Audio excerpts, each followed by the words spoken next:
Well, thank you everybody for being here. Today was a really interesting day, and over the last couple of weeks it's just been a lot of challenges. And just feeling pretty broken and just wanting to worship Him and draw you into His presence. So from the depths of your being, will you worship Him with me today?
Heavenly Father, we just want to be more like you.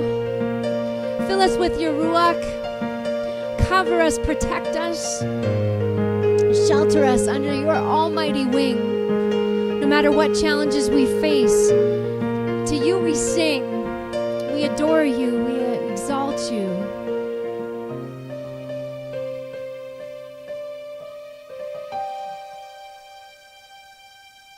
Well, there's a few more verses to add to that Psalm 119 song this week. And you guys can confidently beatbox with me because I know it a little bit better.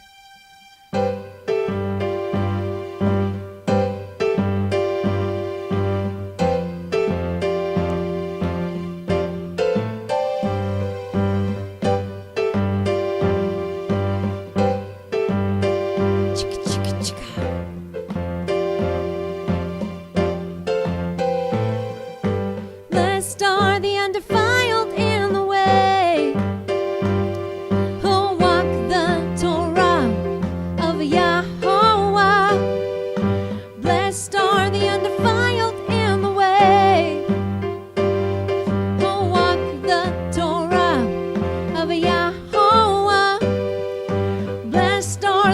keep his testimonies, who seek him with their whole heart.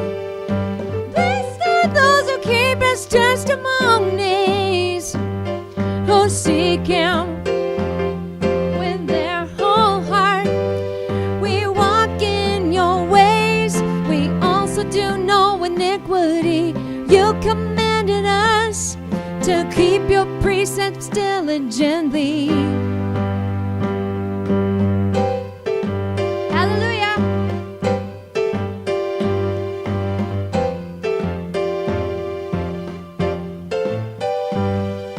Your word I have hidden in my heart, that I might not sin against you. Your word have I hidden in my heart, that I might not sin against you.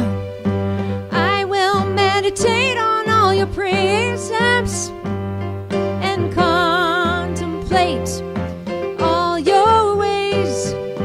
I will meditate on all your precepts and contemplate all your ways. We will walk in your ways and also do no iniquity. You commanded us to teach your precepts diligently. Oh, oh, that my ways were directed to keep your statutes. Oh, oh, that my ways were directed to keep your statutes. I will keep your statutes.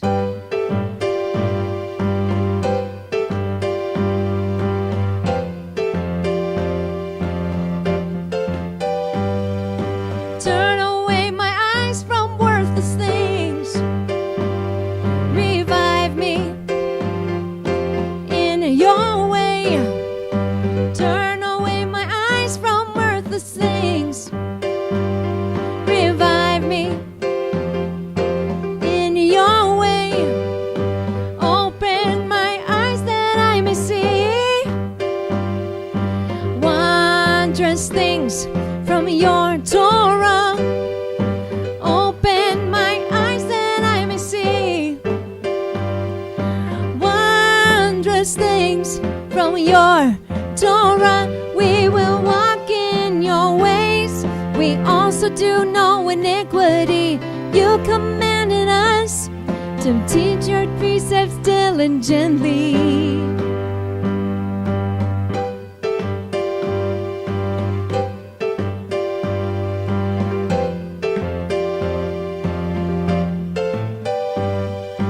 This is my comfort in affliction, for your Torah has given me life.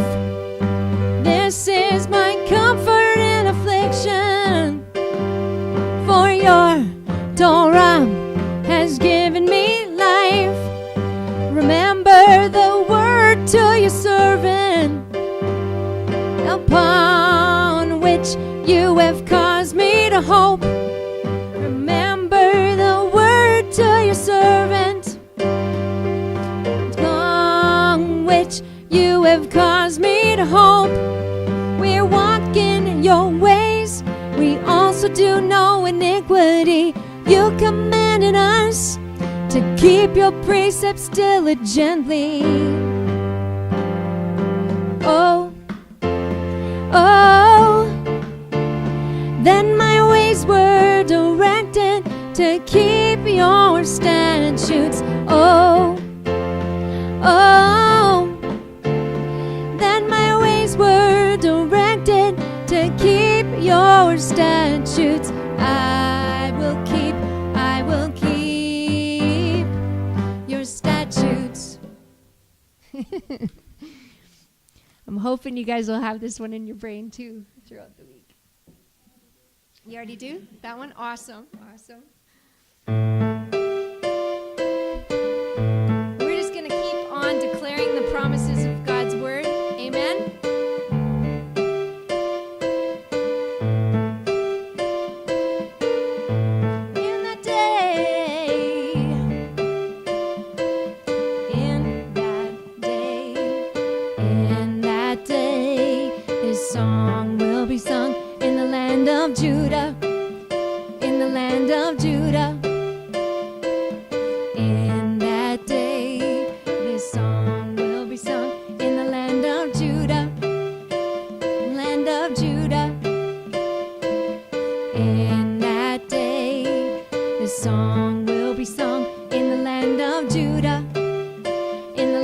of Judah. In that day, this song will be sung in the land of Judah. In the land of Judah, we have a strong city. Yah will appoint salvation for our walls and bulwarks. We have a strong city. Yah will appoint salvation for our walls and bulwarks. Open ye the gates, that the righteous nation that keeps the truth may enter in. Open ye the gates, that the righteous nation that keeps the truth may enter in. You will keep him in perfect peace, whose mind is stayed on you, in perfect peace, because he trusts in you. In perfect peace, whose mind is stayed on you, because he trusts in you. Trust in Yahweh forever, for in Yahweh is my strength. Trust in Yahweh forever, for in Yahweh is our everlasting strength.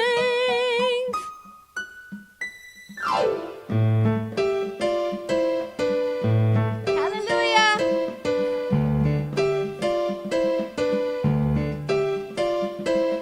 In that day, this song will be sung in the land of Judah. Isn't this exciting? Someday we're going to sing this song. In that day, this song will be sung in the land of Judah. In the land of Judah. In that day, this song will be sung in the land of Judah. In the land of Judah. In that day, this song will be sung in the land of Judah. In the land of Judah, we have a strong city. Yah will appoint salvation for our walls and bulwarks. We have a strong city. Yah will appoint salvation for our walls and bulwarks. Open ye the gates, that the righteous nation that keeps the truth may enter in. Open ye the gates, that the righteous nation that keeps the truth may enter in. You will keep him in perfect peace, whose mind is stayed on you, in perfect peace, because he trusts in you. In perfect peace, whose mind is stayed on you, because he trusts in you. Amen. Trust in Yahweh forever, for in Yahweh is my strength. Trust in Yahweh forever, for in Yahweh is my everlasting strength.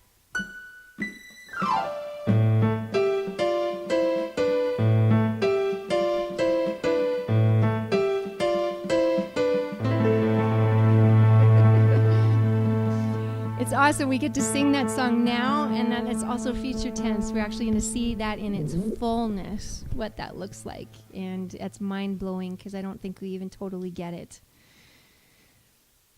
I will sing to Yahweh as long as I live, and sing praise to my Yahweh while I have my being. Sing to Yahweh as long as I live, and sing praise to my Yahweh while I have my being.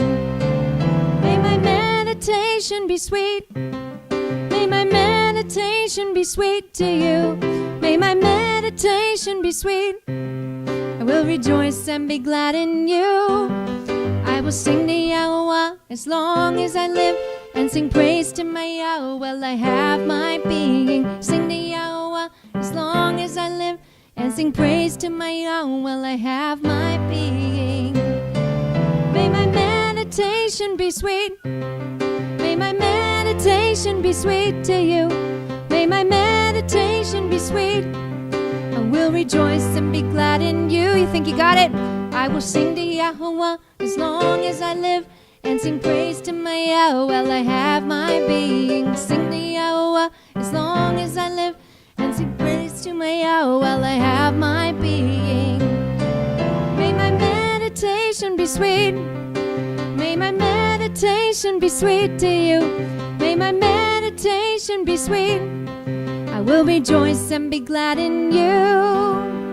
Bless Yahweh, oh my soul. Praise Yahweh, hallelujah. Bless Yahweh, oh my soul. Praise Yahweh, hallelujah. Bless Yahweh, oh my soul. Praise Yahweh, hallelujah. Bless Yahweh, oh my soul. Praise Yahweh, hallelujah, hallelujah.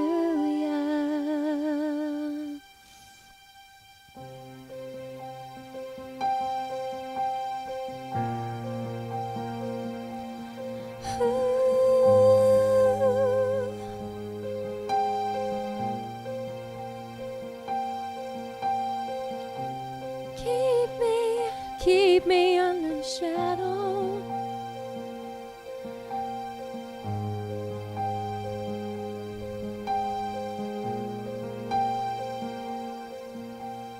Keep me as the apple of your eye.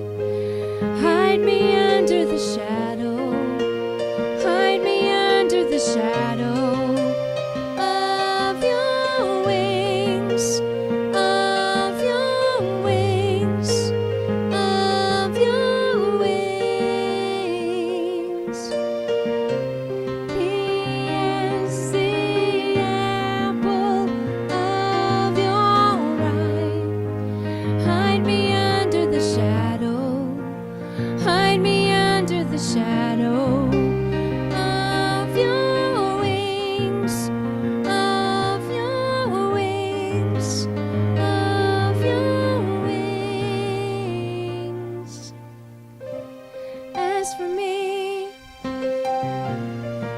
See your face in righteousness.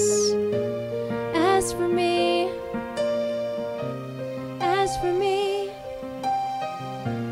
I shall be satisfied when I awake, like unto thee. As for me.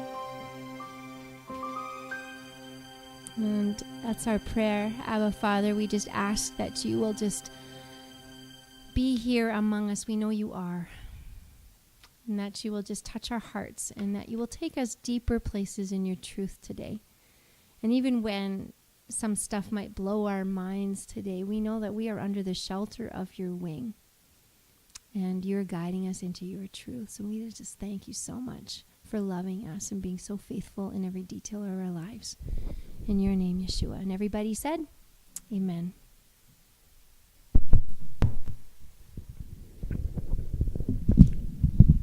Is it night or is it still day? We finally got some good weather. Yeah. On my way, I saw some people tanning in the sun as though it's summer, and I say, you go, guys. I'm happy for you. But it's a nice break from all the snow and cold weather that we have been experiencing. So I'd like to thank everybody for coming out this afternoon. And I hope that setting our clocks 1 hour ahead hasn't affected us too much. So tonight, we are still in Genesis chapter 6. And I call this one The Strange Mixing of Seed. And when we get into it, you'll see why I call it The Strange Mixing of Seed. So I'm going to read from another DNA article, and as the heading says, Ghost DNA. And this is from the University of Buffalo, and it's titled In Saliva Clues to a Ghost, and that's in quotes, Species of Ancient Human, and it's by Charlotte Sue, and this was released July 21st, 2017, so this is quite recent. In saliva, scientists have found hints that a quote unquote ghost species of archaic humans may have contributed genetic material to ancestors of people living in sub-Saharan Africa today. The research adds to a growing body of evidence suggesting that sexual rendezvous between different archaic human species may not have been unusual. Past studies have concluded that the forebears of modern humans in Asia and Europe interbred with other early hominin species, including Neanderthals and Denisovans. The new research is among more recent genetic analysis indicating that ancient Africans also had trysts with other early hominins. Say that 10 times. It seems that interbreeding between different early hominin species is not the exception, it's the norm, says Omar Gukeman, PhD and assistant professor of biological sciences in the University of Buffalo College of Arts and Sciences. Now, the reason why I brought this up again, ghost DNA, it seems as though DNA keeps popping up all over the place that they cannot really explain where it's coming from. And if we were to take their conclusions, which is not a bad thing, they would give you one part of the picture. But if we were to look at it from the scripture's perspective, I think we'll get a deeper understanding of what is taking place here in terms of all this DNA that they are finding that they cannot account for. So getting into this tonight's Bible study. So we are going to be quoting from some extra biblical sources tonight. And those extra biblical sources. Which one? That one? No, Rob Skiba. Oh. Right, and those extra biblical sources would be the scroll of the book of Enoch. That's one. We're also going to be referencing the scroll of the book of Jubilees. And the third one we'll be referencing is the scroll of the book of the upright, which is also known as the book of Yasha.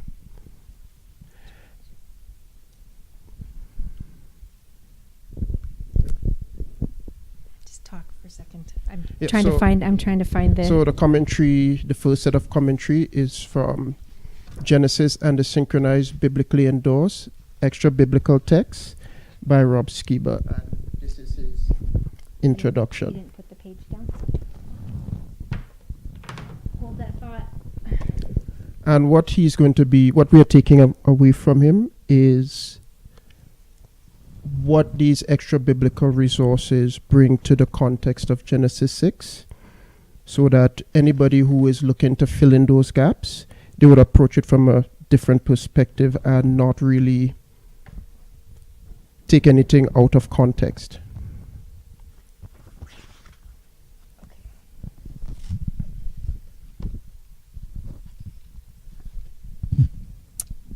The synchronized, biblically endorsed extra-biblical texts I'm referring to are 1 Enoch, the Book of Yasher, and Jubilees.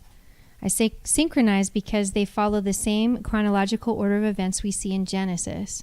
I say biblically endorsed because the Bible itself either quotes from, references, and or in some cases even mentions them by name.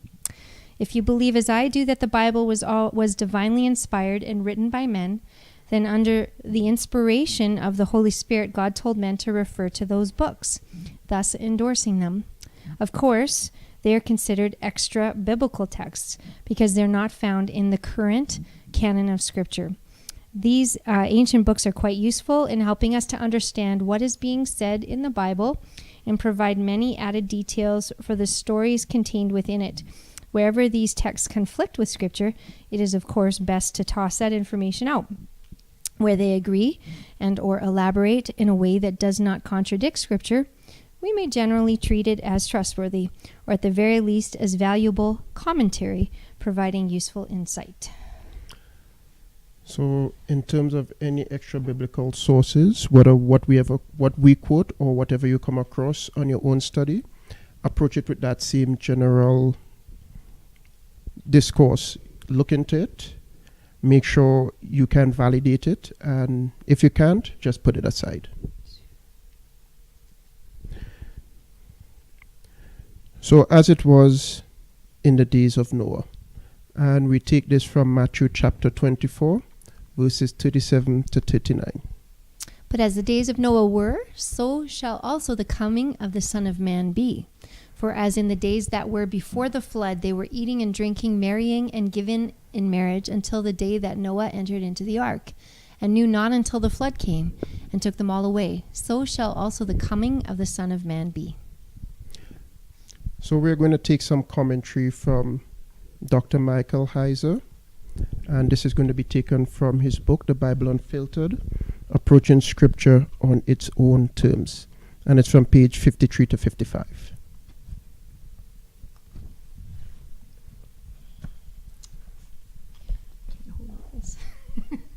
Having a hard time holding books and lights. Okay. I work for the world's leading Bible software company, so I'm used to the staggering realities of the modern world for biblical studies. But the truth I'm talking about today was brought home to me in a direct way only recently. My book, The Unseen Realm, Recovering the Supernatural Worldview of the Bible, devotes a lot of space to a lot of weird passages. One of the strangest is Genesis 6, verses 1 to 4, the episode in the days of Noah where the sons of God, called the Watchers in Jewish literature written during the time between the Testaments, transgress the boundary between heaven and earth in an illicit relationship with the daughters of humankind. The act produced the Nephilim, who are the forebears of the giant clans encountered by Moses and Joshua, found in Numbers 13, 32, and 33, among others. There have been many attempts to strip this passage of its supernatural elements in order to make it palatable to modern Bible students. Since this sort of material has been my academic focus for the past 15 years, I can tell you that all such attempts have significant flaws of exegesis and logical coherence. But the greatest flaw is that any view that humanizes the sons of God and denies the unusual nature of the Nephilim invariably violates the passage's critical context and polemic meaning. Prior to 2010, that assertion may have been contestable. That is no longer the case. And this is really huge, and this is why I'm quoting from Michael Heiser here.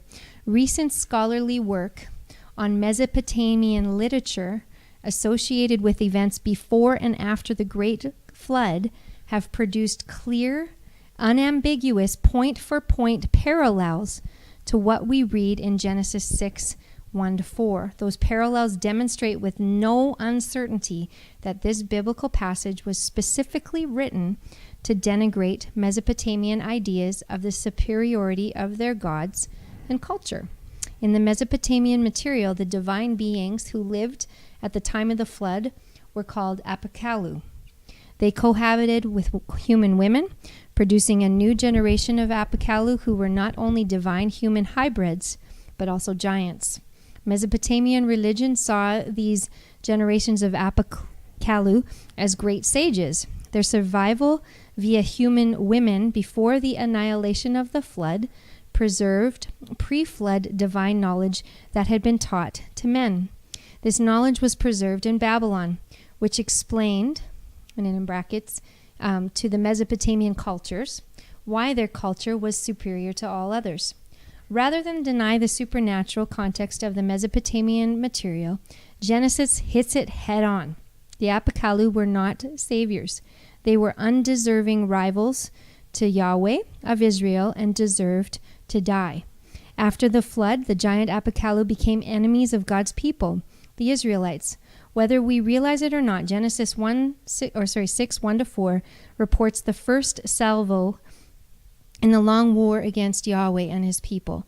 This strange passage that modern readers keep at arm's length has hooks into other biblical passages, including the New Testament.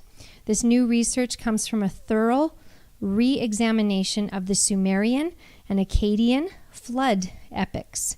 The insights were skillfully culled by cuneiform scholar Amar Annis in a 2010 journal article. The Annis article is the most current study on the Mesopotamian Apakalu available anywhere in any form. It supersedes all preceding work on this subject. It deals a death blow to any non-supernatural interpretation of Genesis 6:1-4. So what this means in the common language he's saying here is that every commentary on Genesis you've come to trust can no longer be trusted on this passage because it was written before this new groundbreaking research. I'm going to repeat that. What this means is that every commentary on Genesis you've come to trust can no longer be trusted on this passage because it was written before this new groundbreaking research. They're like 8-track tapes. They're obsolete. The good news is that my book, The Unseen Realm, interacts with this new research at great length. And there are a lot of issues like this one where I draw on recent research and provide a more up-to-date discussion than most commentaries. If you care about interpreting the Bible in its original context, including the supernatural worldview of the biblical writers, you should care about the latest insights from research on the ancient world. So that's Dr. Michael Heiser's commentary regarding Genesis 6. And the reason why I used it to start off this presentation is, one, we are going to be focusing on what we could assume happened during the days of Noah.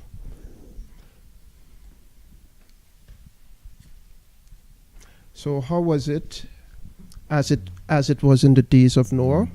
So first, what we're going to be discussing is going to mirror Genesis 6, chapters 1-4, what we covered last week. So what we're going to first be looking at, who are the Bene Ha-Elohim? So who are these sons of God? Next, we're going to look to see when they came onto the women of the sons of men, what acts were committed, and what are the end results of those acts that was committed. And then we're also going to tie in the wheat and the tares parable from the Anointed One into the discussion as well. So the phrase Bene Ha-Elohim, sons of the Elohim, is only mentioned 11 times between Genesis and Job. So that's very fundamental in terms of that specific phrase that a lot of people try to redirect, deflect, redefine what that term means. So as it occurs between Genesis and as well as in Job. Now we depend on extra biblical sources to expound on the Genesis narrative. So a lot of the quotations I'll be doing is coming from those extra biblical sources. So as it says in Bereshit, chapter 6, 1-2. And it came to pass, when men began to multiply on the face of the earth, and daughters were born to them, that the distinguished men saw that the daughters of men were fair, and they took them wives of all whom they chose. Now this is from the current publication. As you can see, they redefined Bene Ha-Elohim and call it distinguished men. So it sounds kind of oxymoron, distinguished men, daughters of men. Doesn't make sense. But at least they included to the bottom in the footer, the sons of God. So you have to look deeper to see what they're really trying to accomplish here. More or less is not to hopefully not to confuse people, but at the same time it does confuse people. So the first passage we're going to be reading from the extra biblical source is from Enoch chapter 6, 1 Enoch chapter 6, 1-8.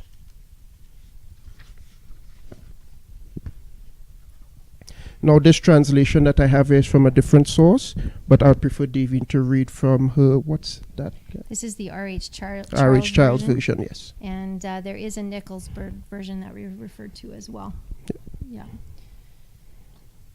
And I'm going from 6:1 to 8. Yeah. Okay. And it came to pass when the children of men had multiplied, that in those days were born unto them beautiful and comely daughters.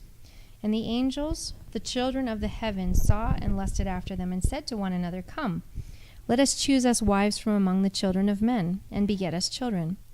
And Semjeza, who was their leader, said unto them, I fear ye will not indeed agree to do this deed, and I alone shall have to pay the penalty of a great sin. And they all answered him and said, Let us all swear an oath, and all bind ourselves by mutual imprecations, not to abandon this plan, but to do this thing. Then swear they all together and bound themselves by mutual imprecations upon it. And they were in all 200, who descended in the days of Jared on the summit of Mount Hermon. And they called it Mount Hermon, because they had sworn and bound themselves by mutual imprecations upon it. And these are the names of their leaders. I'm going to have trouble, but Semiazaz, their leader, Arakeba, Ramiel, Kakabiel, Tamiel, Ramiel, Danel, Ezekiel, Barakiel, Azazel, Armaros, Batarel, Ananel, Zachiel, Samsapiel, Satarel, Terel, Jamjeel, Seriel. These are their chiefs of 10.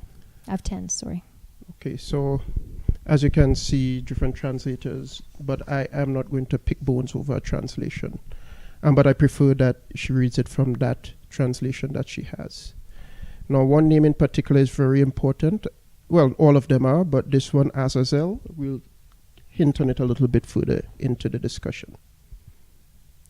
So what I've done, I have looked up each one of those names and put the Hebrew and the meaning of the words the names to each one. And as you can see, Davene, can you read those for me, starting at the top? Semyaza. Or my name has seen, or he sees the name. Arkiba. Earth of God. I could not find any reference to Ramiel. Once I do find a reference, I would update this sheet. Korkabiel. Star of God. That's a nice one. Mm-hmm. Tamiel. Perfection of God. Ramiel. Thunder of God. Thunder of God. Mm-hmm. And we know Daniel, God has judge, or El is my judge. Mm-hmm. Ezekiel. Cloud of God. Barakajiel. Lightning of God. I think we know a Barak already. Mm-hmm. Same root word for that specific person's name. His name means lightning. Just some, very interesting. Very interesting. Azazel. Rugged and El of God. The rugged, and we'll get back to him. Amaros. Cursed one or accursed one. Batarel. Valley of God. Anael. Reign of God. Zachiel. Purity of God. And Sapiel. Son of God. Shemesh is the word for son in the Bible as well. I think it has the same. Yep, it has the same word. Shemsh. Shemesh. Okay. Yeah. And Satiel. Side of God. Turiel. Rock of God. Right. So Thur is rock and Evan is stone. So our Most High, Yahuwah Elohim, is the Thur, and the Anointed One is the stone. We need to keep them separate from each other. As I tell people, what's the difference between a rock and a stone? A stone comes from a rock. The rock is the bigger piece, the stone is the smaller one. Mm-hmm. Both of them are the same, they have the same composition, but they are different because one is bigger than one. So that's just something to keep in mind with Thur, stone, and Evan, rock. Mm-hmm. Yael. Day of God. Right, sorry. So Yom, like Yom Kippur, day. So that's his name, Yom Yael, day of God. And Sariel. Prince of God. So Sa means prince. So Sa Shalom, Prince of Peace. That's where you get that word there. So those are the main Bene Ha Elohim who came down. They had their pact, and we'll continue to see what's taking place. It's interesting. You wonder, because names mean something, and they usually can be the position or what they're fulfilling. You wonder if maybe that was that kind of encompasses some of what they were doing before they fell. It's just kind of cool. I've never looked up the meanings of that. Right? And hence the reason I'm doing this, because names have meaning. Yeah. So when you get into a name, you would understand the philosophy behind that situation that's taking place. Unfortunately, I couldn't find any strong numbers because these names doesn't really occur within the canon of scripture, but at least we have information that we can go and look up. So when did they come onto the woman? So this is what I call the Bene Ha Elohim cohabitation with the daughters of men. So we're going to be reading Jubilees chapter 4, verse 15 to chapter 5, 7, if I got that right. Mm-hmm. In Jared's days, the angel of the Lord descended on the earth, those who are named the Watchers, that they should instruct the children of men.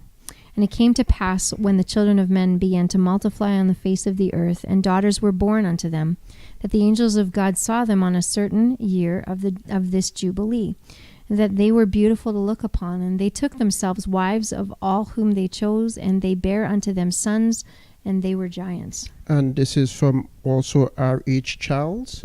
And as you would notice, both in the narrative from Genesis, as well as Enoch and now Jubilees, they all seem to synchronize with one another in terms of what's happening, who is who, what is taking place once they subsequently descend. So this is from the book of Jubilees. And the where is Mount Hermon. And Davene would read that part again. When Jesus came into the coasts of Caesarea Philippi, he asked his disciples, saying, Whom do men say that I am? Whom do men say that I, the Son of Man, am? And they said, Some say that thou art John the Baptist, some Elias, another Jeremias, or one of the prophets. He saith unto them, But whom say ye that I am? And Simon Peter answered and said, Thou art the Christ, the Son of the living God. And Jesus answered and said unto him, Blessed art thou, Simon Bar-Jonah, for flesh and blood has not revealed it to you, but my Father which is in heaven. Now, this account took place at Mount Hermon, and Davene is going to give some more commentary from Dr. Michael Heiser, reversing Hermon, from page 94 to 96. Okay. The gates of hell incident from Matthew 16:13 to 20 in Jesus' ministry is familiar to most Bible students. However, the geography is unfortunately ignored, an oversight that prevents us from understanding the impact of what Jesus said and did in a region theologically tethered to the Watchers. The events of Matthew 16:13 to 20 took place at Caesarea Philippi, a city located in the northern part of what had been called Bashan, at the foot of Mount Hermon. Jesus asked the disciples a famous question, Who do people say that I am?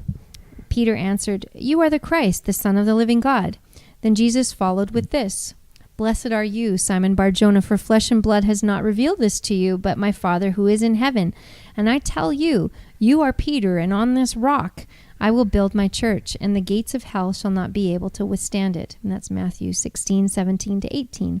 This passage is among the most controversial in the Bible, as it is a focal point of debate between Roman Catholics and Protestants.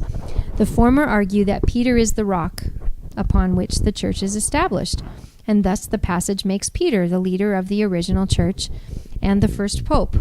Protestants insist the rock is a reference to God, an analogy of passages like 1 Corinthians 10:4. Both of these traditional understandings are incorrect. The reference to the rock is the place where they are standing, Caesarea Philippi, at the foot of Mount Hermon. The apostate King Jeroboam built an idolatrous worship center there, and you can look at that in 1 Kings 12. And the city adopted the worship of Baal practiced by the Canaanites since the days of Joshua in their city, Baal Gad. And that's Joshua 11:17 and Judges 3:3. In Jesus' day, Caesarea Philippi was also called Panias, having been dedicated to the worship of Pan. Then viewed from this perspective, the scene takes place on geography considered the gates of hell in Old Testament times, the domain of Baal, the Lord of the dead, and at the mountain where the plot of the watchers was hatched. Hell, of course, wouldn't be complete without the devil. It is well known to scholars that Baal is the Old Testament counterpart to the devil. In Ugaritic, one of Baal's titles is Baal Zebul. Baal Zebul? Yep, Ars, Prince Baal of the underworld, from which the New Testament Beelzebul and Beelzebub derive. This isn't about who gets to be pope or not. It's a cosmic confrontation with Jesus challenging the authority of the Lord of the dead. The theological messaging couldn't be more dramatic. Jesus says can you turn the page for me? The gates of hell will not prevail against the church. We often think of this phrase as though God's people are in a posture of having to bravely fend off Satan and his demons. This simply isn't correct. Gates are defensive structures, not offensive weapons. The kingdom of God is the aggressor. Jesus goes to ground zero in biblical demonic geography to announce that Bashan will be defeated. It is the gates of hell that are under assault, and they will not hold up against the church. Hell has no claim on those who align themselves with Jesus. He will reverse the curse of death, and his own will rise on account of him. And I just want to commentate on this. When I read this for the first time, this blew my mind, because Jesus is actually standing at the base of where this actually happened and is just saying it and just declaring that. So different than what I was led to or taught in previously. So. And then when you hear King David say strong bulls of Bashan, he's not talking about literal bulls. He is talking about these entities that are trying to usurp authority here on earth. Where would be the reference for that, Daniel? I can't remember the psalm off the top of my head, but Okay. it talks about strong bulls of Bashan encompassed me. And also, I should have put a little image there, but Pan is a goat god, half man, half goat. He is venerated in our modern society in the form of Baphomet as well. And this is one of the gods that is worshipped in the entertainment circles. So a lot of their iconography and everything else associated with this god is in everyday pop culture now. It's ironic that the younger generation could quickly recognize this and the older generation is clueless to this type of stuff. It's all over. I mean, I will see some commentary on some of this stuff because I like to keep a little current on what's happening in Hollywood. I don't spend any time watching it, but it's just right in your face. It's so blatant. It's not even hidden anymore. And when I was in Israel, I also was at that location. I did not go in. I did not felt it was right to go in. I stood outside and actually saw the grotto where they go to venerate Pan in Israel. It's still there. So just to clarify, Pan is the same as Baphomet. Yeah, They're one and the same. One and the same.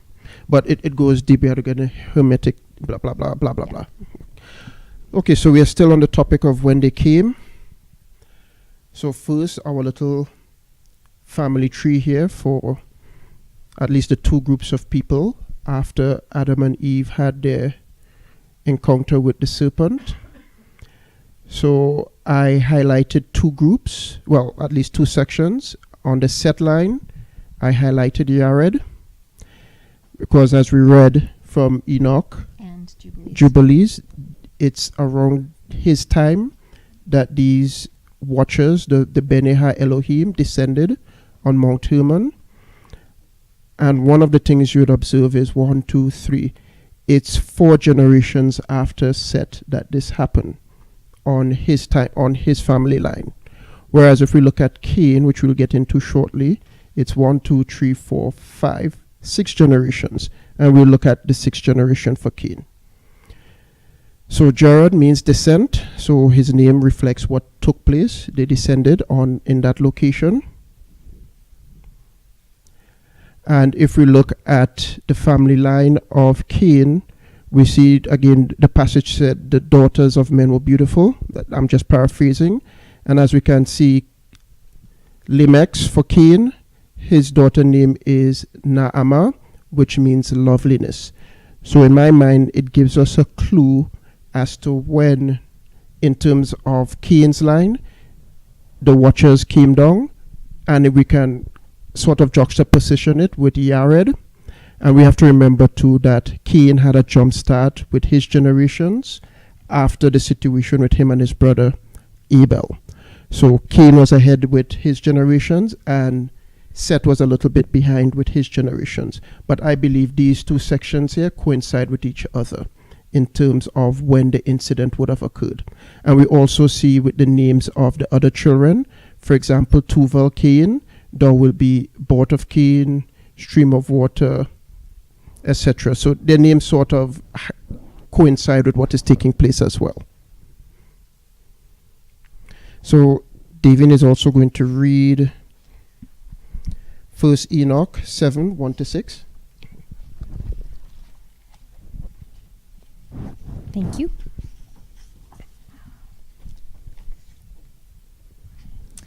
And all the others together with them took unto themselves wives, and each chose for himself one, and they began to go in unto them and to defile themselves with them. And they taught them charms and enchantments and the cutting of roots, and made them acquainted with plants, and they became pregnant, and they bare great giants, whose height was 3,000 ells, who consumed all the acquisitions of men. And when men could no longer sustain them, the giants turned against them and devoured mankind. And they began to sin against birds and beasts and reptiles and fish, and to devour one another's flesh and drink the blood. Then the earth laid accusation against the lawless ones. Okay, so we see some of the some of the acts that they are committing.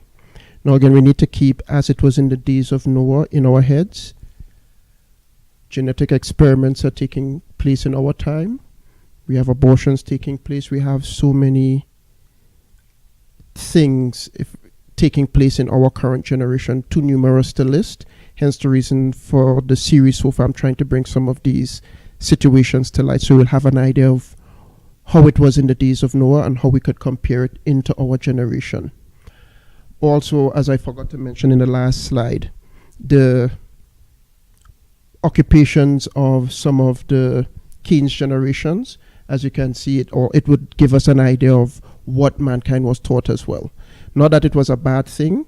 Sometimes we need to learn on our own and not to be interfered with in terms of our natural progression. And that's one of the things these watchers did. They interfered with the natural progression that was taking place in mankind. So Davene is now going to read Chapter 8? Yep, chapter 8. Okay. And Azazel taught men to make swords and knives and shields and breastplates, and made known to them the metals of the earth and the art of working them, and bracelets and ornaments, and the use of antimony, and the beautifying of the eyelids, and all kinds of costly stones, and all coloring tinctures. And there arose much godlessness, and they committed fornication, and they were led astray, and became corrupt in all their ways. Semjeza taught enchantments and root cuttings. Armaros, the resolving of enchantments. Barakhiel taught astrology. Kokabel, the constellations. Erikael, the knowledge of the clouds. Arachiel, the signs of the earth. Shamsiel, the signs of the sun. Sariel, the course of the moon. And as men perished, they cried, and their cry went up to heaven. So we see Azazel leads off this passage, and if you go back to Tubal Cain and his siblings, you would see the stuff that they were doing in terms of occupation. So they could have been influenced from Azazel, And Azazel, as I said, is a very important figure here because of this passage in Leviticus chapter 16, 6 to 10. And this is from the easy to read version. Then he will offer the bull for the sin offering. The sin offering is for himself. He will do this to purify himself and his family. Then Aaron will take the 2 goats and bring them before Yahuwah at the doorway of the meeting tent. Aaron will throw lots for the 2 goats. One lot will be for Yahuwah. The other lot will be for Azazel. Then Aaron will offer the goat chosen by the lot for Yahuwah. Aaron will make this goat a sin offering, but the goat chosen by the lot for Azazel will be brought alive before Yahuwah. Then this goat will be sent out to Azazel in the desert. This is to make the people pure. Now, in most translations, you'll see they use the word scapegoat. Scapegoat doesn't really say much, except that one goat is being let free into the wilderness, and it's going to have the sin of Israel placed upon it. But putting Azazel into the picture and going back to the book of Enoch, we'll see why this Azazel is important. And it's something I'm still trying to figure out in terms of what role Azazel will have in the upcoming, I don't want to use the word, let's use Jacob's trouble, that is on the horizon maybe for many of us. Are we getting into the part in Enoch where it talks about Azazel being in the desert and where he was punished? We're not going to do that because that also coincides with Leviticus. And when we get to Leviticus, when we are discussing the Yom Kippur observance, we'll get to that deeper.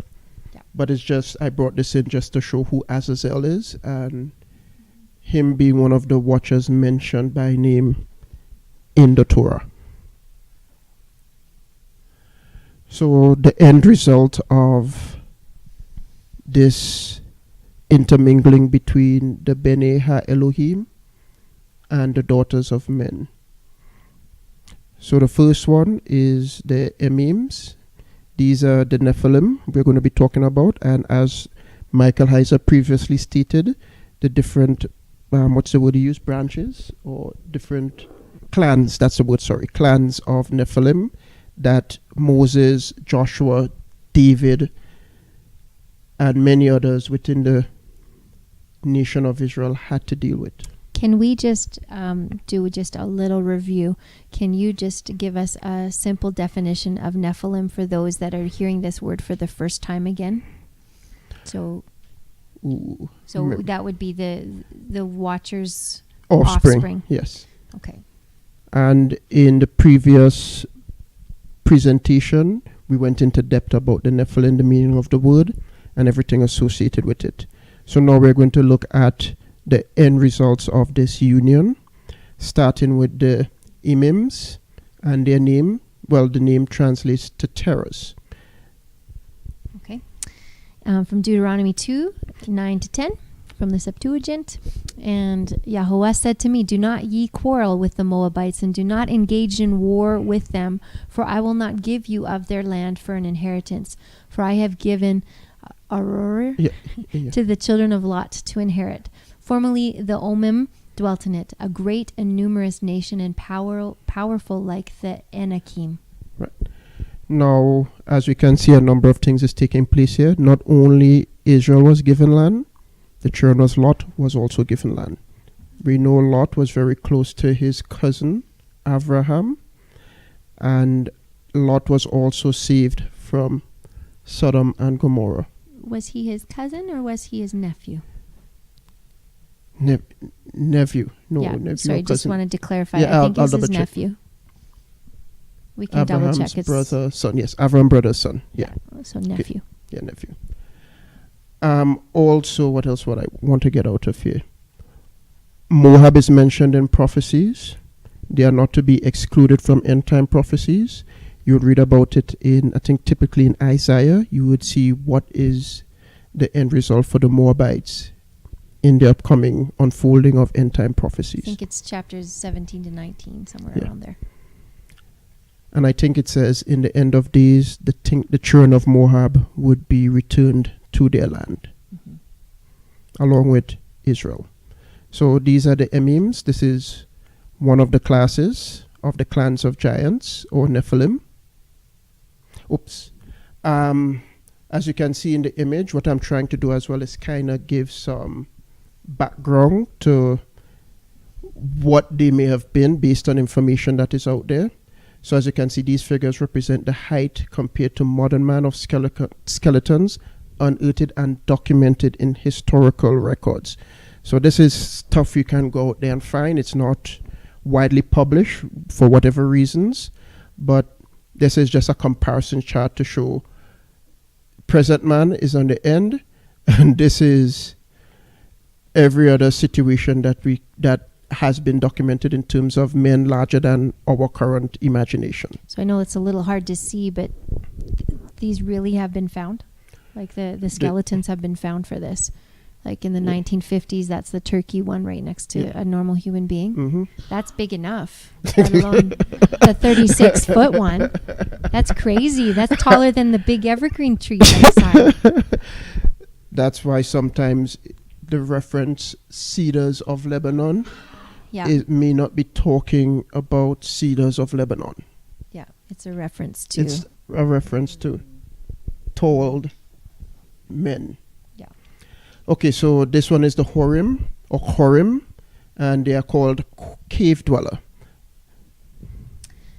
Deuteronomy 2:12, and the Korite dwelt in Seir before, and the sons of Esau destroyed them and utterly consumed them from before them, and they dwelt in their place as Israel did to the land of his inheritance, which the Lord gave to them. Now the image you see off to the left, to the right, is people with 6 fingers. This is in Brazil, and I've referenced a number of mainstream news outlets that spoke about them. 6 fingers, and do they have 6 toes too? Yes, they have 6 toes as well.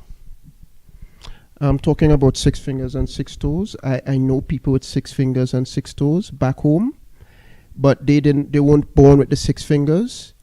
It grew on them after. I know that for a fact. In my whole lifetime, and it's something that I had to go back into my growing up archives, I only knew one person who had 6 fingers from birth. I'm not going to say what gender they were. It's someone that I grew up. It's just that the memory came back to my thoughts. And we always found it odd because it looked like the person had 2 thumbs on each hand. But knowing that we know people have 6 fingers, we just did. But now thinking back, I'm realizing it was what it is. So the next one is the Raphaim. Genesis 14:5, and in the 14th year came, I'm not even going to try. Let me get it right. It's Chadolioma, yes. And the kings with him, and cut to pieces the giant in Ashtaroth, and Karnaim, and strong nations with them, and the Omeans in the city Save. Now, this image here, it's not a giant, but it's a condition known as vestigial tail. I've also included a link to the U.S. government website that talks about this condition. This is an old medical image. This is very common, but it's not spoken of a lot. So it's usually removed when someone's little, like when they're a baby, or? Yeah. Okay. It's removed. But again, for curiosity purposes, some images are used for medical discourse. And this is one of those images. And as you can see with the guy, it doesn't look all that natural. Even his spine. Yeah, even his spine. And again, remember from Genesis 1 and 2, everything was good in the beginning. Mm-hmm. So we are tying in everything from Genesis 1 up to this point. So this one is the Zamzumim. And We are going to be reading from Deuteronomy 2:18 to 21. Thou art to pass over through Ar, the coast of Moab, this day. When thou comest nigh over against the children of Ammon, distress them not, nor meddle with them. For I will not give thee of the land of the children of Ammon any possession, because I have given it unto the children of Lot for a possession. That also was accounted a land of giants. Giants dwelt therein in old time, and the Ammonites call them Zamzumims, a people great and many and tall as the Anakims. But Yahweh destroyed them before them, and they succeeded them and dwelt in their stead. This condition is called electrodactylia. Now, the reason why I'm using this image here, again, we have the situation with ghost DNA. Where did this DNA come from? In times past, I would have think this was just malformities in our system. Now, with a different perception, this is something else that is taking place with these people. And as you can see, it does not look natural in any form or fashion. And it's more common than you think. It's just that it's not stuff that they put into everyday consumption. We typically find this being discussed among other groups of people who are taking a second look at this stuff, given the new understanding from the Bible that we have. So this is from the Brenton. Yeah, read. Do you want me to read that? Oh, no. It's fine. We don't need to? No. Okay. It's just I can fit the two on the same page.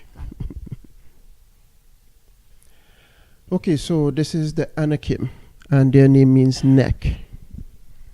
And they brought a horror of that land which they surveyed upon the children of Israel, saying, The land which we passed by to survey it, it is a land that eats up its inhabitants. And all the people whom we saw in it are men of extraordinary stature. And there we saw the giants, and we were before them as locusts. Yeah, even so we were before them. And that was Numbers 13, 33, and 34. And again, more giants from old photography. They are out there. It's just nobody pays attention to them anymore. And this is, that's Baalbek. And this is from 1 Samuel 17, 4-5. And there went forth a mighty man out of the army of the Philistines, Goliath by name, out of Geth.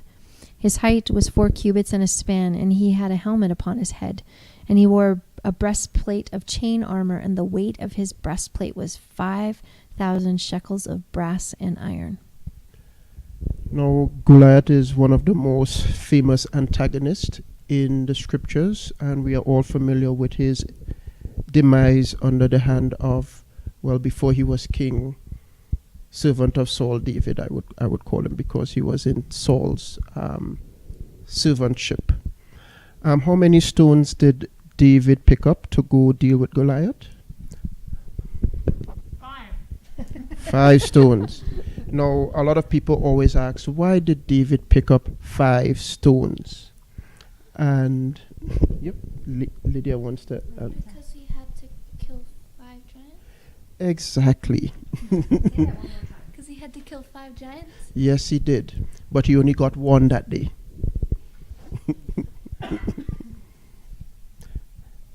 Okay, so this is from 2 Samuel 21, 15-22.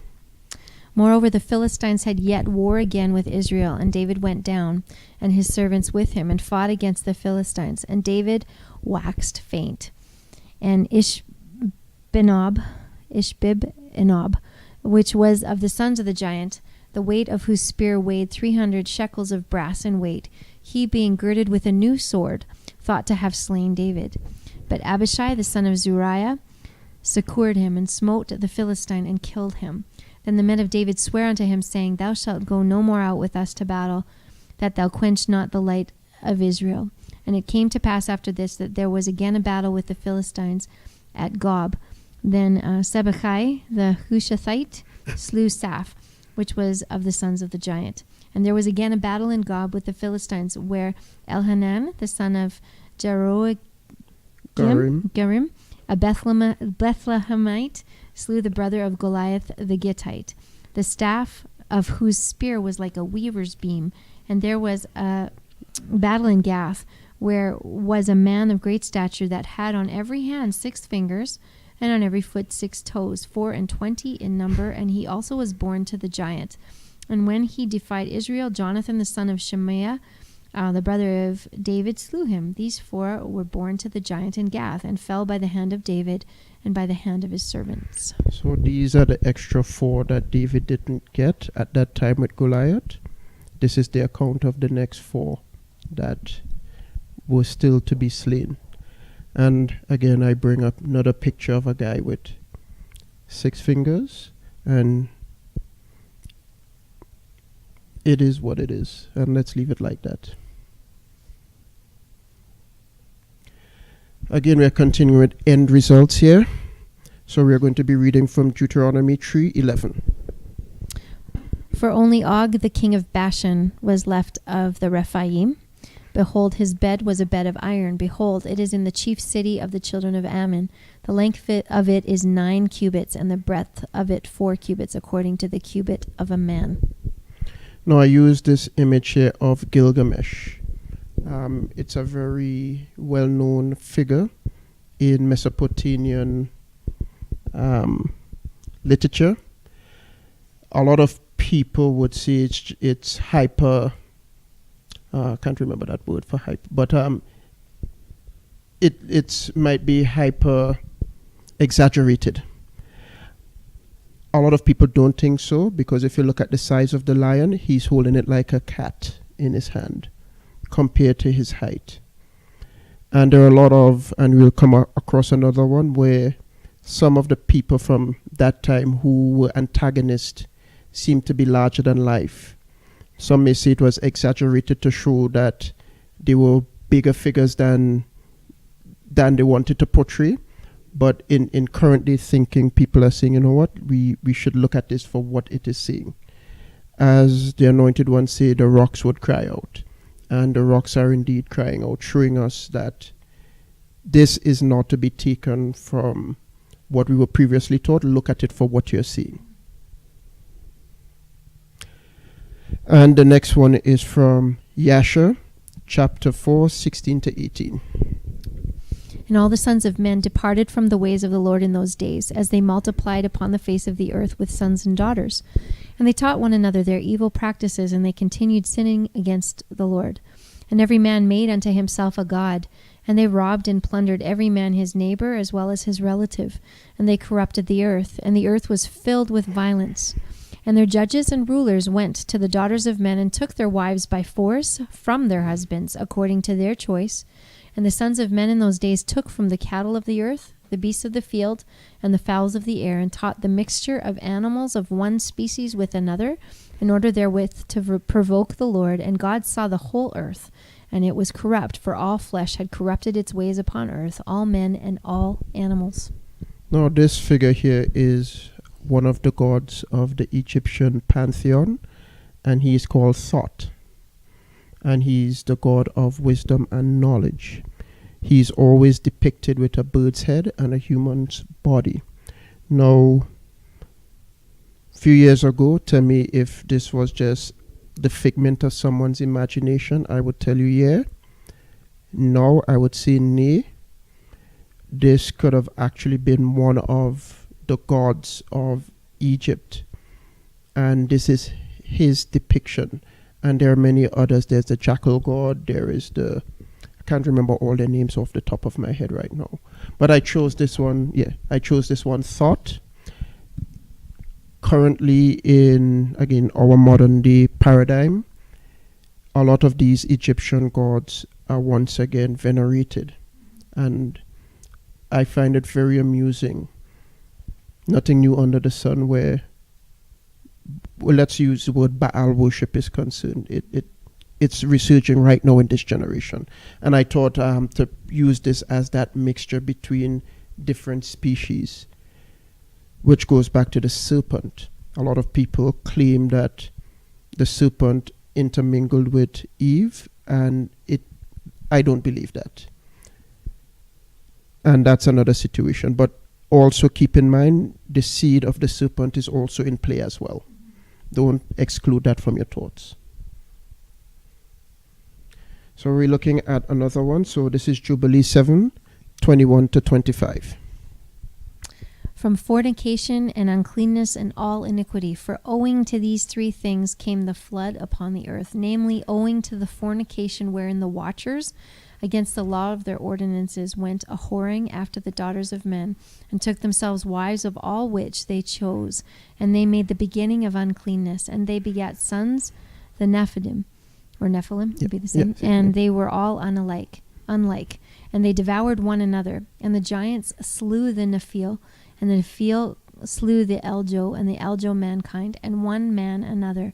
And every one sold himself to work iniquity, and to shed much blood, and the earth was filled with iniquity.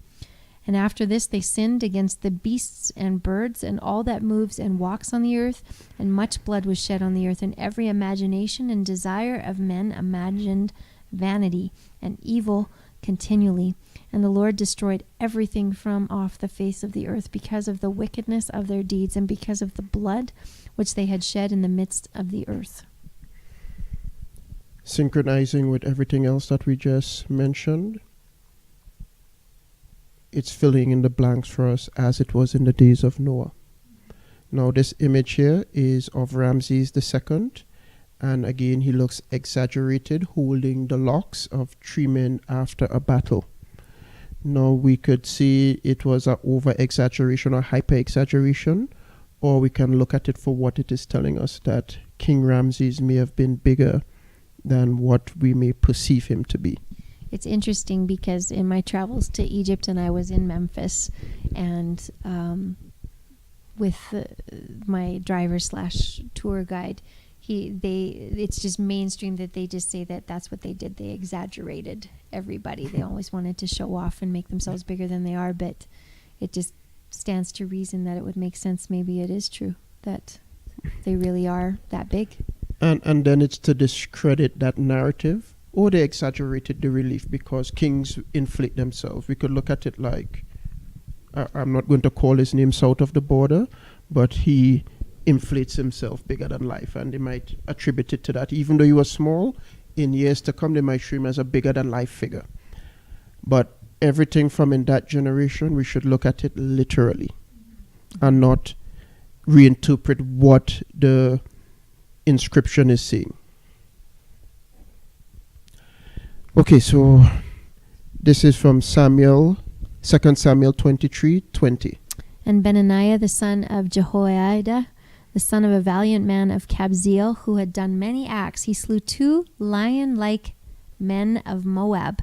He went down also and slew a lion in the midst of a pit in time of snow. Okay, so it mentioned 2 things here. A lion-like men of Moab, and it also mentioned him slewing a lion. Now, the reason why I didn't put the Septuagint uses the word Ariel. I know that means lion, right? But still, with the KJV, as you can see, it's distinguishing the 2 lions that he slew. 2 that look like men, and 2 actual lions after the fact. And this is called chimeras, the mixing of species. It has 2 definitions. From one, a genetic definition, where a twin could have been with someone in the womb and the twin didn't develop, and much of the DNA material dissolved into the one that formed, so that person having 2 distinct DNA profiles, versus chimera animals. And I know this is happening again. I have read articles. I'll give you one very famous chimera in this generation. They are called spider goats. You can do that simple Google search. You will get articles from BBC, every major news outlets talking about spider goats. You would also see neon animals as well, where they're mixing the DNA from fireflies into animals so that they can glow in the dark. And then we could say, why are they doing that? Because they can. Because they can. They're trying to play creator. Right, and there is technology called CRISPR. This is DNA editing technology that would allow you to choose the genetic characteristics of your child from the womb.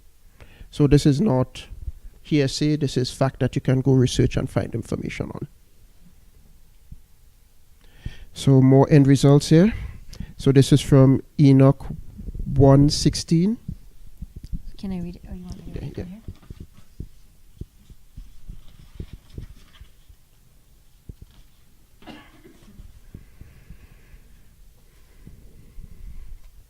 Is it the whole chapter? Yeah.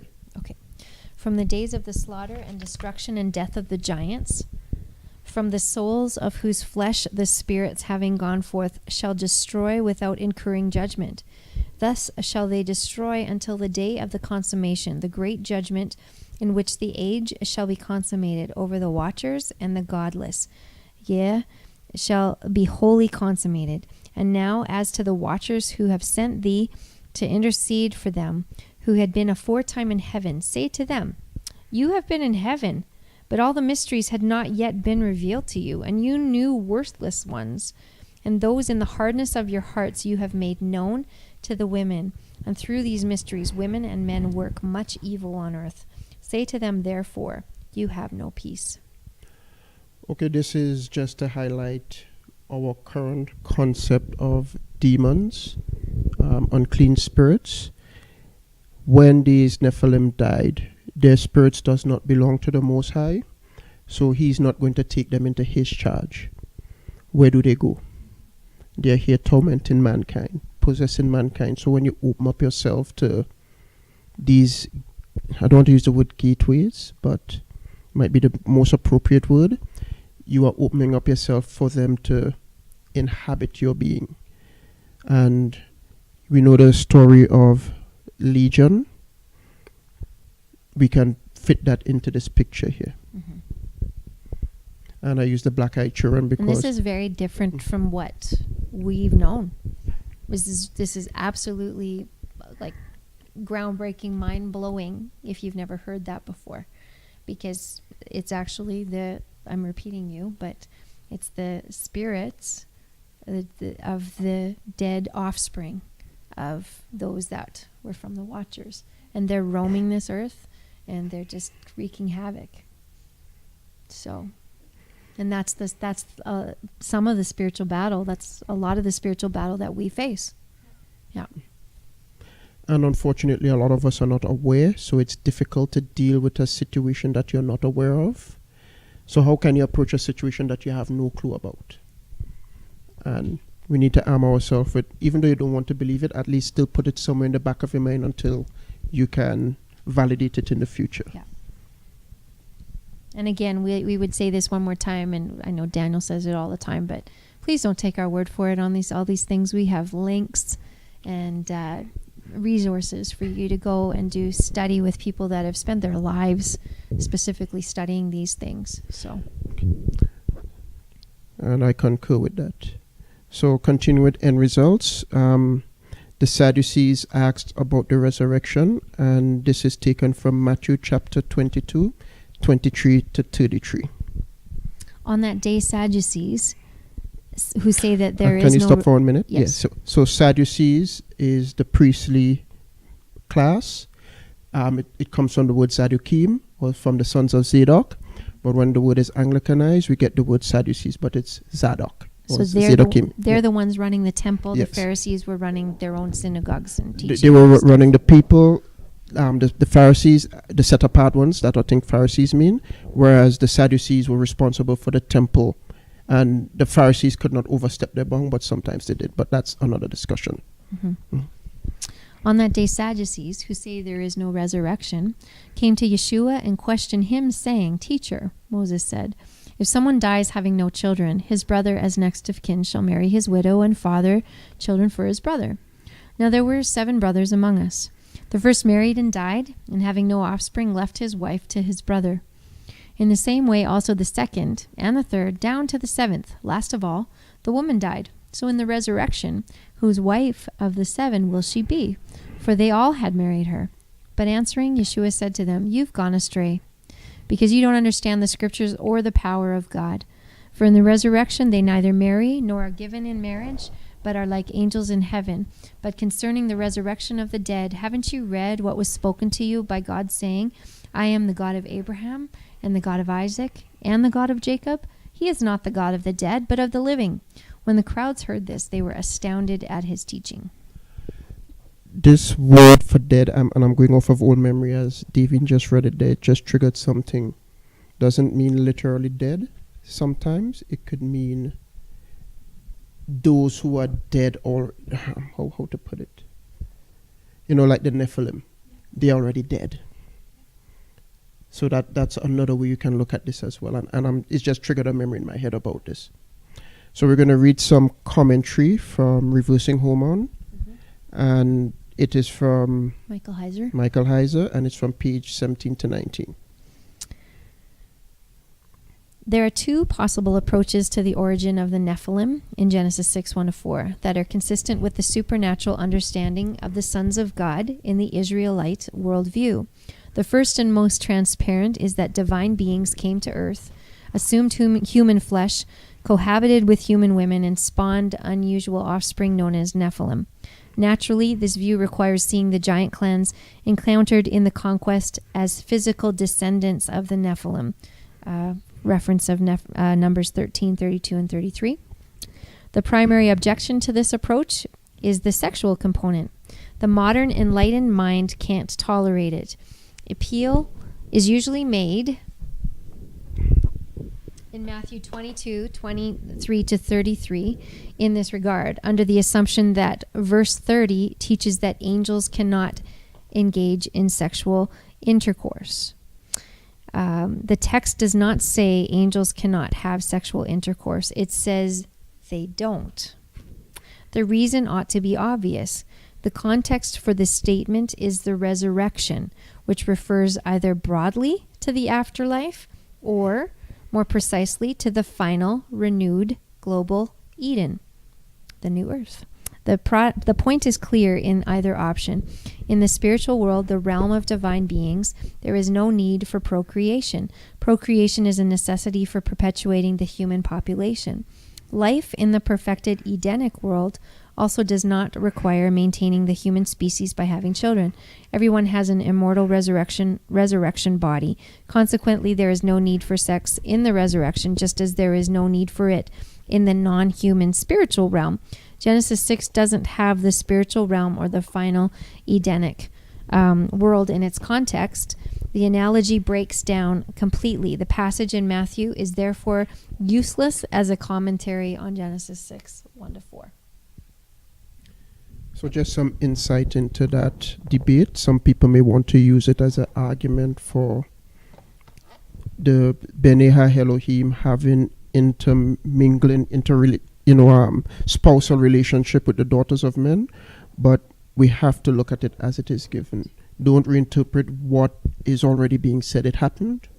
Accept it. So we are getting into the parable of the wheat and the tares. Now, this passage from Matthew 13, 24 to 30 and 36 to 43, I took it from Hebrew Matthew as translated by George Howard. It reads a bit differently to what you would have in your KJV and some other scriptures, and I purposely used it here. So which one do you want me to read? Start from the top. Yeah. He sat before them another parable. The kingdom of heaven is like a man who sows good seed in the field. It came to pass when the men were sleeping, his enemy came and sowed tares over the wheat, that is Beriyaga. And he went away. It came to pass when the herb grew up to make fruit, he saw the tares. The servants of the master of the field drew near to him and said to him, Master, did you not sow good seed? Then whence came the tares? He said to them, My enemy did this. His servants said to him, We will uproot the tares. He said to them, No, lest you uproot the wheat. But let them remain together and grow up until the harvest, and in the time of the harvest I will say to the reapers, Gather the tares first, and bind them into individual bundles for burning, and the wheat put into the granary. Okay, so if my memory serves me correct, the King James Version would allude to that he was the one, the anointed one was the one sowing the seeds, but it's actually man sowing the seeds, not him. And he was just the servant, not the servant, but the master of the field. And he would explain it further. So read from verse 36 to 43. Then Jesus was parted from the crowds and went into the house. His disciples came to him and asked him to explain for them the parable of the tares. He answered them and said to them, the one who sows good seed, man. Wait, can you stop there? Yeah. So men are the ones sowing the seeds, not the anointed one. The field is this world. The good fruit is the righteous, and the tares are the evil. The enemy who sowed it is Satan. The standing grain at the end is the world to come, and the reapers are the angels. As the reapers gather the tares to burn, so will it be at the end of the days. The Son of Man will send his angels to uproot from his kingdom all evil and all who do iniquity. They will cast them into the pyre of fire. There will be weeping and gnashing of teeth. Then the righteousness will shine like the sun in the kingdom of their Father. Whoever has ears to hear, let him hear. And Davene is going to read some commentary from Dr. Michael Lake, the Sharia Imperative. Okay. And a couple things, the reason why I chose to use this translation rather than go with the King James. When I was reading it, the one thing that stood out to me is Satan. And we know we had that discussion on Satan. So, and I have the book here. When I looked at what word for Satan was used, it was actually Hasatan. So it was the definite article with Satan. And it had me thinking for a bit, because again, how a word is applied is very important. And I want to ensure that that understanding of who Satan is well understood. Because there is not one enemy, there are multiple enemies. Adversary, plural. Adversaries. And I want to ensure that I give the right information and convey the right understanding of these concepts as they are presented. Also, with the King James, I found something very interesting in terms of the words used. One of the words used was the world. And in the King James, it was used twice, I think. In one instance, it was actually cosmos. And we know what cosmos should mean, but that's another discussion. And in another instance, it was used instead of the word eon or age.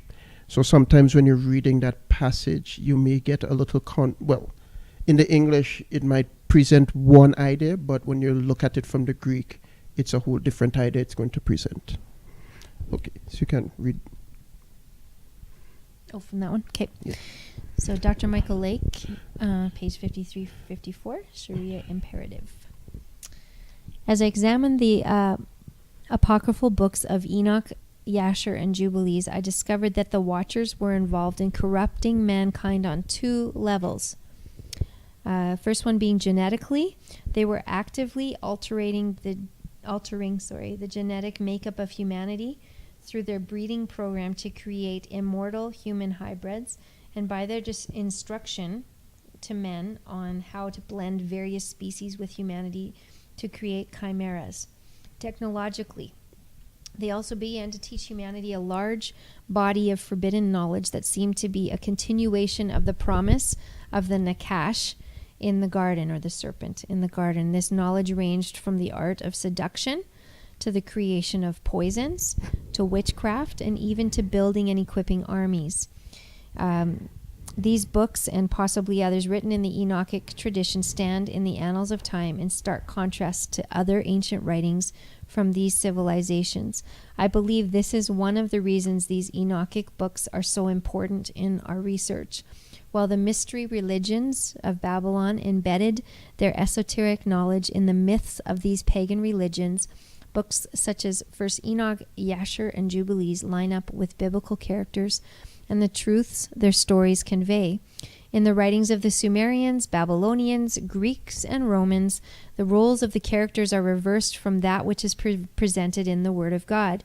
In the upside-down worldview of the pagans, the Nakash, or the serpent, is portrayed as a hero among the pantheon of gods. They believe that Eve was not deceived. She is heralded for her courage and desire to master the occult knowledge. And Eve is presented as Isis, Athena, and other heroines. In fact, there's a universal theme within those societies affected by the mystery religions. Gods came down from heaven and gave them the knowledge that became the very foundations of their civilizations. Similar claims are made by the ancient Mesoamerican civilizations as well. In its Quetzalcoatl, the fiery serpent god, but it's just to accentuate the whole discussion about the wheat and the tares, what it's now being commonly viewed as, not just believers and unbelievers, but also it's those who have proper genetics versus those who have the seed of the watchers and everything else intermingled in their system.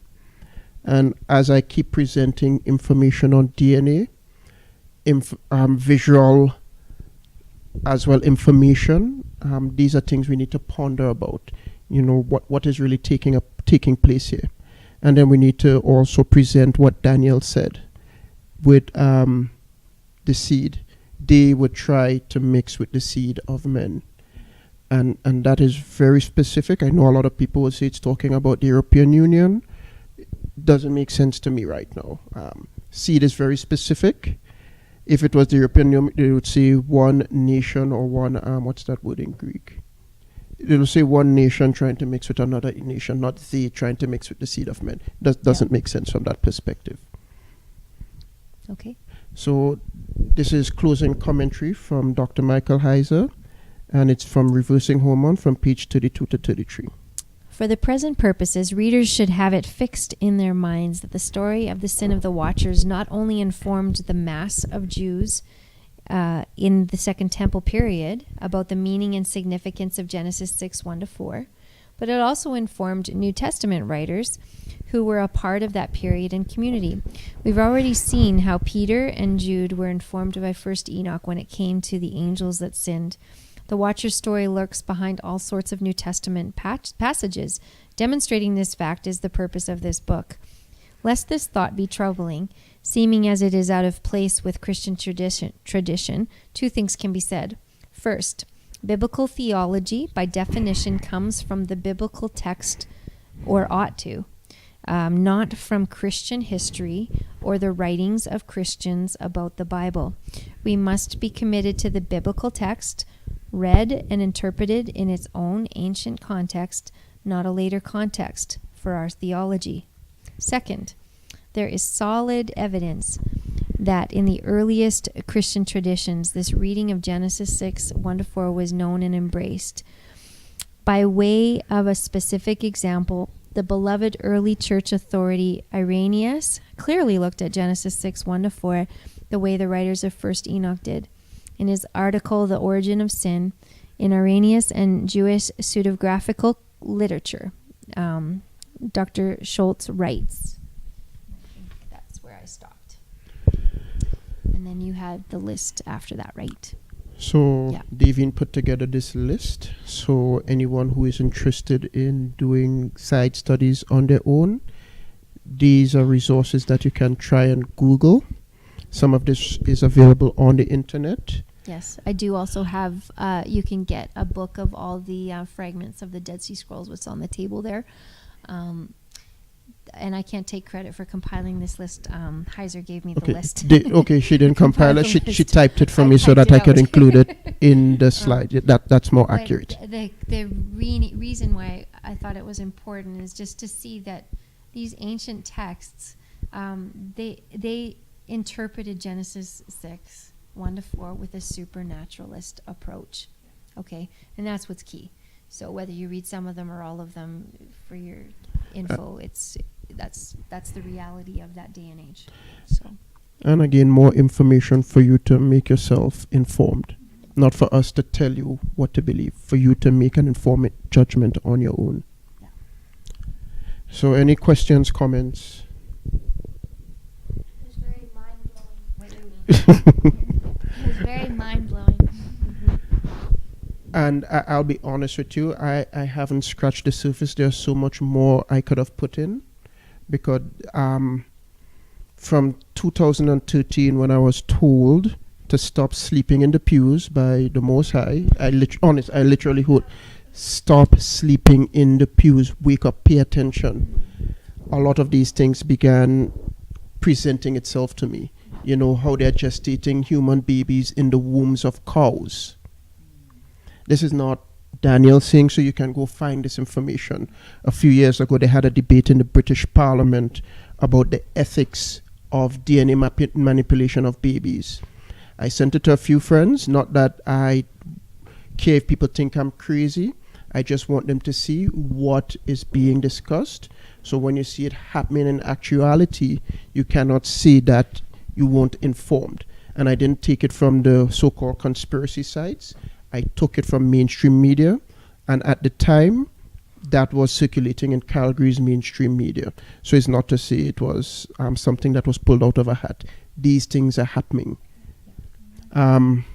There was a situation in Syria where the Syrian ambassador to the UN was in a press conference at the UN in New York, and he was stating that they were using genetically modified soldiers in the battle theater in Syria. Yeah.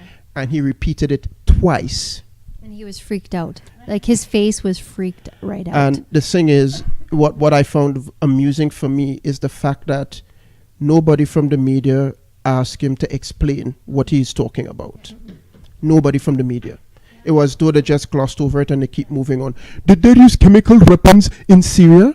No. He just told you something else is happening and you totally ignored it. As though we don't want to deal with that. We have to deal with it. You guys do your own research. There's a lot of information out there on this. I typically go to the mainstream sources first, because if you tell people that I read this so and so, they're not.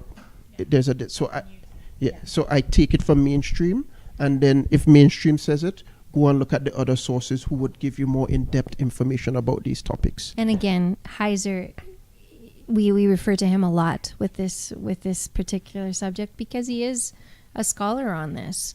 And he's done it even in the secular. He's done the studies in the secular field, not just like a Bible school.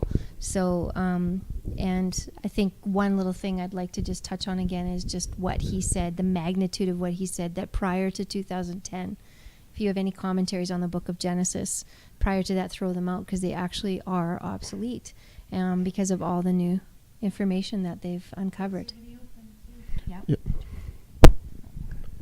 No, that's okay.